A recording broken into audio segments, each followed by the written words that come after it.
And so, Happy New Year, everyone, from AFCRDTV, and here at Westwood Road. Indeed, it is a Happy New Year day for Diamonds. Finishes St. Ives Town 3, AFC Rushden Diamonds 4. Manager Andy Peaks. Peaksy, where do we start in a game like that?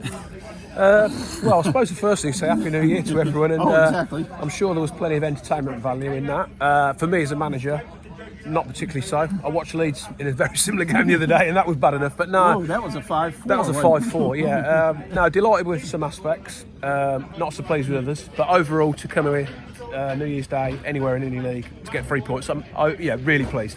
This was Diamond's first game in almost 2 weeks after that Boxing Day had the game postponed because of a waterlogged pitch. Is it tough when the team goes so long without playing? I don't know. I mean, we'd had the same break when we went to Bromsgrove, and I thought we were excellent. So it depends which way you're looking at it. So in the first half, each team gets a goal, and darn it, wouldn't you know it, a former player comes back to haunt Diamonds. It always seems to work out that way. Joe Curtis with a goal very early on in the 9th minute. That was kind of a sloppy goal to give up. Yeah, no, I was disappointed. I said we don't have to win the game in the first bit, but we certainly don't want to give them a lift, give them a goal.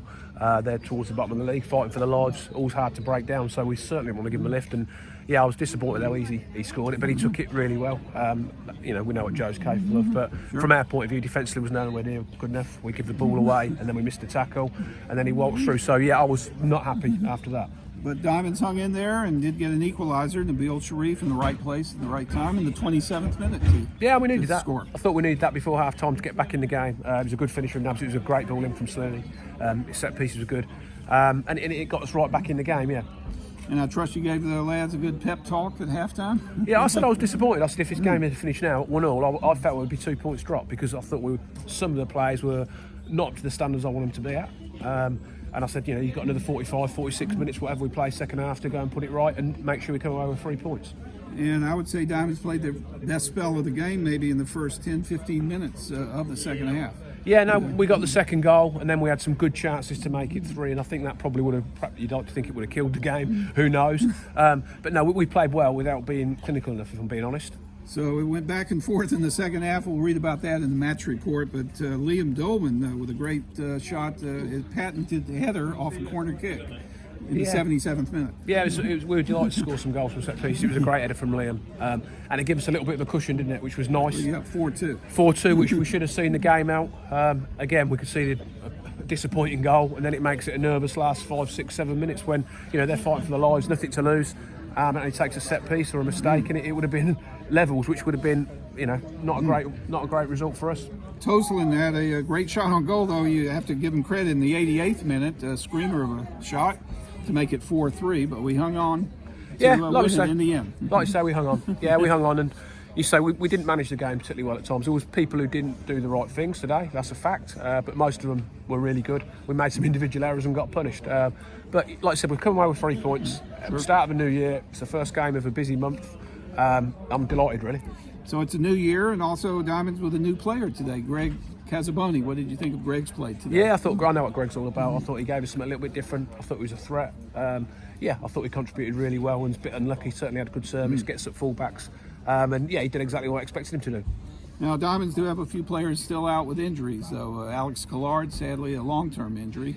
And also out today, let's see, we had Dovey, Ryan Dove. I'm leaving out someone. Jordan. Jordan McLeod, of course. How are they coming along? Yeah, Ryan's back training. He trained the other night with us, which was good. He put a good shift in, so he's not far away, which is a massive plus. And Jordan was actually away for New Year, so that was booked before I think he came here. That's one of them things. He'll be back available hopefully by the weekend, so that adds another body. And Ryan not far away. Obviously, Alex, like you've touched on, is long term. He's getting some rehab at the moment. He's still going to have to see if he needs a little operation or a big operation. Sure. We don't really know. But he's here today. He's supporting the lads, which is good. And hopefully he's on the road to recovery. So finally, Andy, we're at the midway point of the season. Your assessment of Diamond so far, first half of the season? Yeah, I think today probably epitomised what we're at. Sometimes we're really good and exciting, and other times we've given some disappointing goals away. It's a learning curve. sometimes previous years we've perhaps been a little bit negative and won games by the odd goal. It's a little bit different at the moment. I don't think you can have it both ways, but overall where we sit in with what we've got available and what we've got to work with, I think most people should be quite happy. So we've got a lot of young uns coming through. We're certainly exciting to watch. I don't think anyone would say any different. So yeah, overall I think we're in a good place. Now, one thing that has bothered me, sometimes I hear the expression mid-table mediocrity. We're mid-table at the moment, but you're mediocre if you're at the bottom of the table. I'd call it more mid-table obscurity, possibly. Yeah, I like to think we're a bit above mid-table, if you're being honest, Bruce. And like I said, this is a big month for us. 3 points today have put us up again. There's not a lot of difference between just in and around the playoffs. So I'm happy. We're in a good position. We need to now build for Saturday, another tough game against Barwell. And if we can get another 3 points by then, I'm going to speak to you because we won't be mid-table. We'll be in the playoffs. Exactly. So weather permitting, we'll finally have a home game again on Saturday, like you said, against Barwell. Brilliant. Look forward to it. Yeah, cheers. Thanks, Boots and Pete. I'm now here with man of the match, Nabil Shariff. Nabil, we've made a bit of hard work of it, but a well-earned 3 points in the end. Yeah, I mean, first 15 we went great and then picked ourselves up and got the equaliser, and half time we just needed to up the tempo because we were playing to their style. They wanted to slow it down and make it horrible, and we've come out the blocks one and we've conceded again, and then we've had to come out and up the tempo, and then obviously in the end it's a fluke third goal and it's a nervy finish, but I think we were better second half than we were first half. Yeah, I mean, you obviously played in that front three, and Jordan was missing today. I think he's unavailable, but Greg Casaboni came in. Do you know Greg from played against him or played with him before? Played against him. Greg's very direct. He can go past 2-3 players and stick it top corner. I mean, he's a very good addition, and obviously you saw he was very good today. And Jordan's been a good partner up front with you as well, hasn't he? Yeah, I mean, to be fair, the forward players, Ben, Jordan, Greg, Tom, Dovey, like it's good interchange, everyone's good. Whoever comes in, whoever comes out, everyone's doing well. And let's talk about you. Obviously back with the club.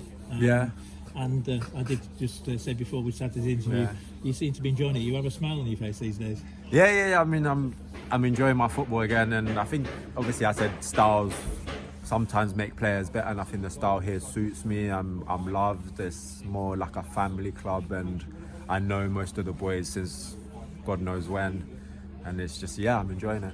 And you've been in the goals, not far from that 50 mark. We'll tell you when you're close to it. But tell us about you. I mean, your goal today was typical the Bill, wasn't it? Good back post header from I think it was from the Jack Ashton. And you were volleyed it into the net.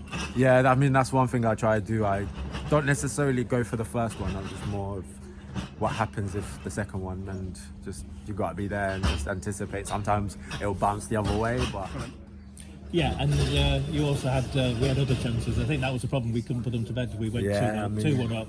I think we had a great chance, a few chances to go 3-1. I mean, at 3-1 there was the Hicksy one, and I've hit the post, and it's just like at 4-1 it kills the game.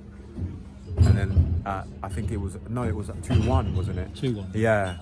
And then they've equalised and stuff. We could have killed the game off then, and then really enjoyed it. And just yeah, I mean, we got the 2 goals, and that's a game with a 2-goal cushion. The 2-goal cushion, yeah. And you even say he's going on and get another one, but you know, at the end of the day, 3 points is 3 points. Yeah, I mean, at this stage of the season, you can't necessarily look at the league table because they're scrapping for points.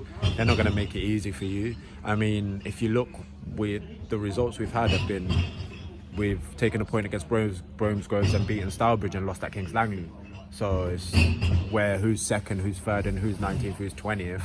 Sometimes it can be harder playing a team that's 19th than playing a team that's second, because the game against a team that's second takes care of itself. And then when you come places like this, you have to go win it. It's not necessarily you're feeling each other out. So games like this can be harder. These are the games I think maybe we've dropped too many points. Redditch, Kings Langley, and we need to stop doing that if we want to get what the aim is. Yeah, and we've got some games coming up, a lot of home games coming up. I think we've got something like 7 or 8 home games before mid-February, and we do want to get back in, at least in the playoff hunt. And, there's no reason we can't. Nah, there isn't, but to be honest, the aim is Barwell at home, and we'll deal with that first, and the rest will take care of itself. You just got to think game by game, because if you think too far ahead, which sometimes you can, Kings Langley happens. So we've just got to deal with Barwell, and then we'll take it from there. Now, great to see you, and no doubt we'll speak before the end of the season. Hopefully. Take care, mate. Cheers.